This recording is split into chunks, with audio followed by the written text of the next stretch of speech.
Remember how I said yesterday the so-called deal for TikTok maybe really wasn't a deal at all because nothing really changed?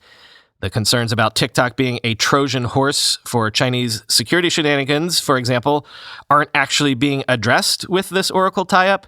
Here's how Russell Brandom put it in The Verge, quote, "Having Oracle take over TikTok's U.S. hosting only addresses a sliver of the problem.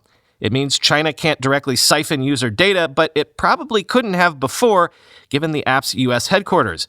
Oracle's trusted partner status could include some code audits, but as long as the company isn't writing the code, it will be hard to stop ByteDance from smuggling in some tracking malware if it wants to. Oracle won't be rewriting the TikTok algorithm or handling moderation, so it will be just as easy for ByteDance to push Chinese propaganda or censor embarrassing messages.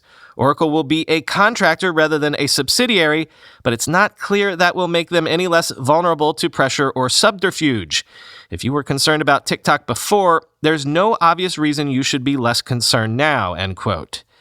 Indeed, in an open letter to CFIUS, that committee that will nix or allow this deal to go through, Senator Josh Hawley, a Republican from Missouri, says the U.S. should reject the Oracle TikTok tie-up on national security grounds. Instead, Hawley wants what the president said he wanted all along, either a full sale of TikTok's U.S. operations, or failing that, a banning of the app in the U.S. Quote, "CFIUS should promptly reject any Oracle-ByteDance collaboration and send the ball back to ByteDance's court so that the company can come up with a more acceptable solution," Hawley writes. ByteDance can still pursue a full sale of TikTok, its code, and its algorithms to a U.S. company so that the app can be rebuilt from the ground up to remove any trace of CCP influence.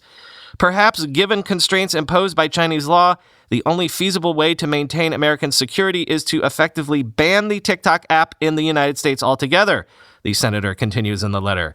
In any event, an ongoing partnership that allows for anything other than the full emancipation of the TikTok software from potential Chinese Communist Party control is completely unacceptable and flatly inconsistent with the president's executive order of August 6th, end quote. Yep, this story is not over, because CFIUS will give its final recommendations to President Trump later this week, and he will have the final say on if it goes through or not. But again, all of the stakeholders involved in this are going to get what they want, at least with what's on the table right now. President Trump will get to look like he was tough on China. China gets to keep the algorithm from being exported. TikTok gets to continue to operate in the U.S. market, and Oracle gets a potentially lucrative hosting deal.